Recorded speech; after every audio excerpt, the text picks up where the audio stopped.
Hello, my friend. Time for our meeting this Tuesday, August 26th.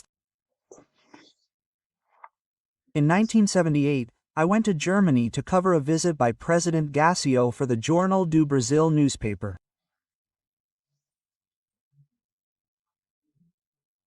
On the way back, I stopped in Rome and went to St. Peter's Square and saw Pope John Paul I, who had taken office on August 26th. After that, he lived for 33 days. He was a very brief pope and sparked a series of assumptions about his death, these legends.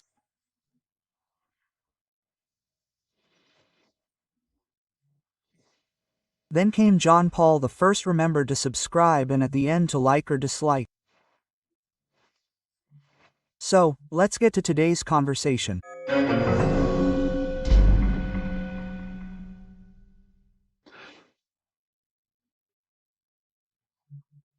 Today's first topic is the federal penal police to prevent Bolsonaro from fleeing his home.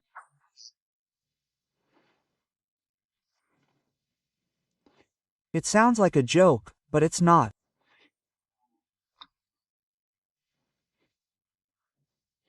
Well, Lindbergh Farias asked. He went there. The Attorney General of the Republic, Paulo Gon, thought it was appropriate, and Minister Moraes sent the penal police that operates in the maximum security federal prison in Brasília, where Marcola is being held.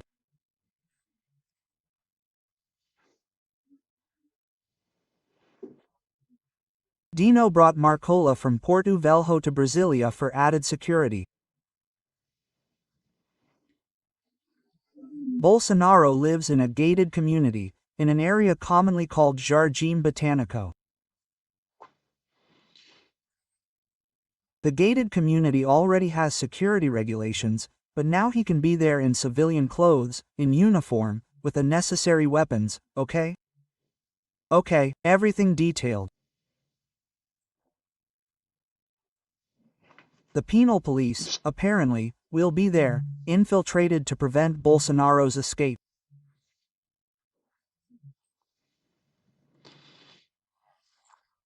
He could have stayed in the United States when he avoided handing over the sash to Lula.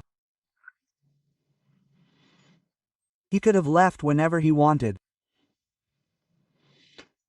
Then a draft asylum request appeared. Asking for asylum isn't a crime. Everyone has the right to ask for asylum, right? So much so that the Brazilian government even grants asylum to those persecuting politicians, right? As it has already done, and many even gave it to those persecuted by the criminal police, right? For people who killed a bunch of people in Italy, like Battisti, but anyway, I don't know if it won't weaken Marcola's guard. Imagine if Marcola escaped at this time, the responsibility, right?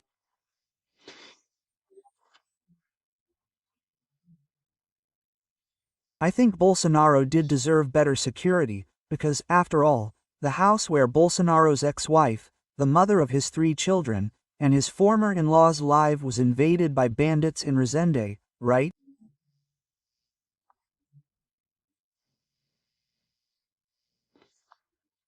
Bolsonaro was attacked by someone, encouraged by whom, right? By Adelio Bispo, who tried to kill him.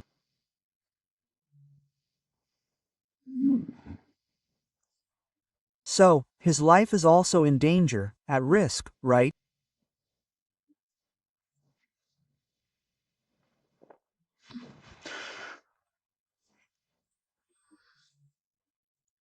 Anyway, second point. Minister Flavio Dino, at the request of Marcos Polan, a congressman from Mato Grosso do Sul, from the place, gave a president 10 days.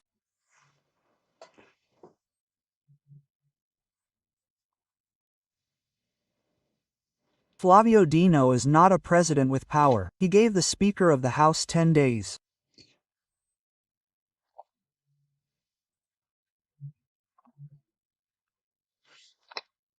Hugo Moda, explain the urgency, how the approval of what they're now calling the digital ECA, educational education and training system, which is that bill that the Estadão editorial says was approved in a rush, irresponsible manner, with Moda trying to divert it, to squeeze censorship in.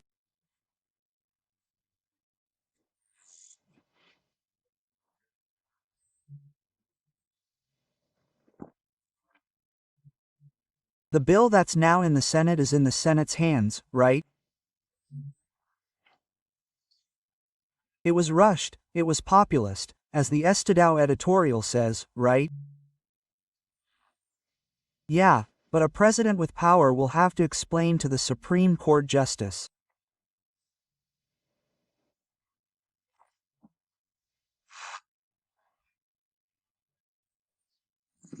A president, a power that had the votes of his voters and the vote, your power, your Chamber of Deputies, will have to explain how he managed the urgent process and approval by symbolic vote, which means the leaders are there, they speak out, and it goes that way.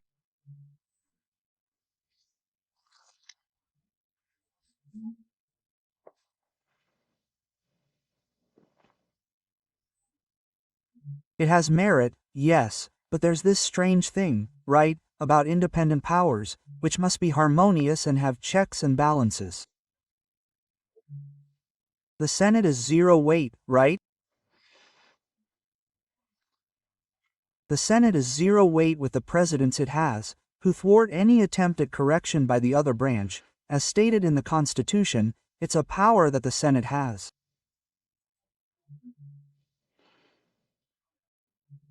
If someone isn't fulfilling their oath to defend, guard, and uphold the Constitution, and is a guardian of the Constitution, as established by the Constitution itself, that's an aggravating factor, right? But anyway, that's the case, right? Now, a question about these last 40 years.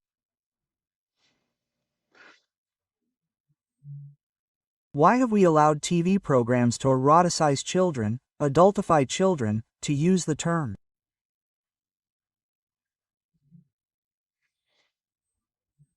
This morning I heard my brilliant journalist friend, Rogerio Mendelski, in Guaiba, say that adultification is a glamorization of pedophilia.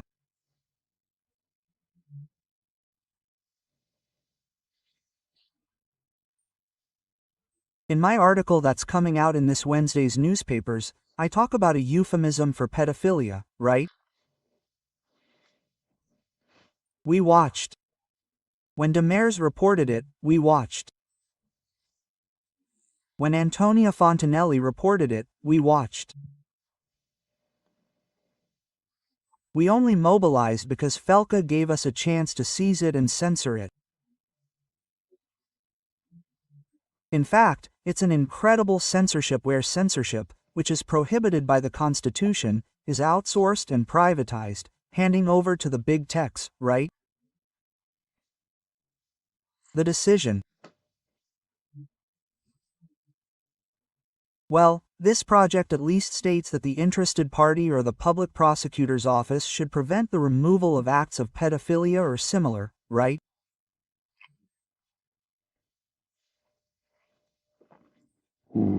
But anyway, it gets strange, you know?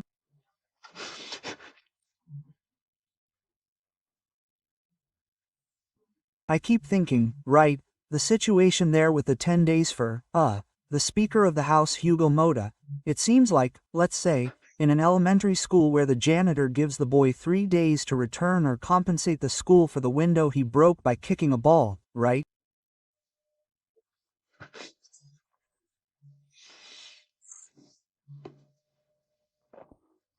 Well, and finally, I wanted to talk to you about this alliance that is ending.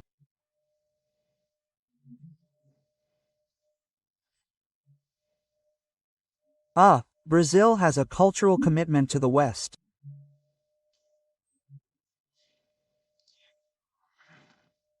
Judeo-Christian culture, Greek philosophy, Roman law. We're practically cutting ties with Israel. Israel will no longer send an ambassador here, right? Brazil didn't accept the ambassador Israel sent. Well, Israel had already declared Lula persona non grata because he withdrew Brazil from that Holocaust Remembrance Alliance, that is, denialism, denying the Holocaust. And it sided with Ramos. In that dispute, no, after Ramos entered Israel to murder young Israelis who were at a party, right, murder and take hostages. Then Israel entered the Gaza Strip to rescue hostages, and it's still like that today. We're practically separated from the United States, that is, we're separating ourselves from those with whom we conducted maritime exercises in the South Atlantic Ocean, NATO.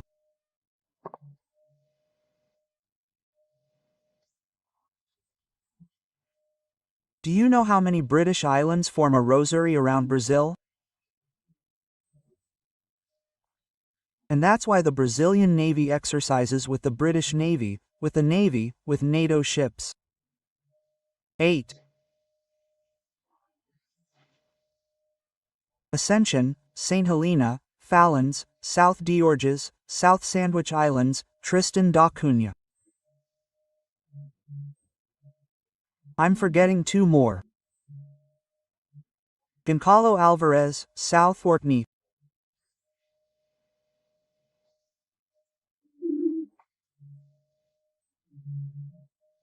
It's all there in Il Britannica, in our South Atlantic, which has NATO forces, which will in a way guarantee us against piracy of our oil on the platform as well. Thanks to this alliance, which has just been broken off, a combined exercise, Operation Formosa, was suspended.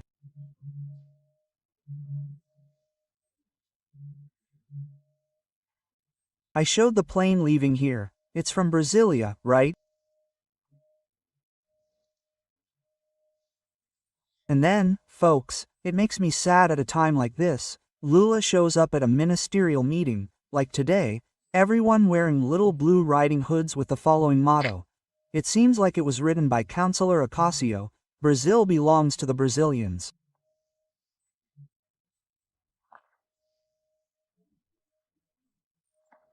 Brazil belongs to the Brazilians, imitating Maduro with that militia Maduro just put on the streets.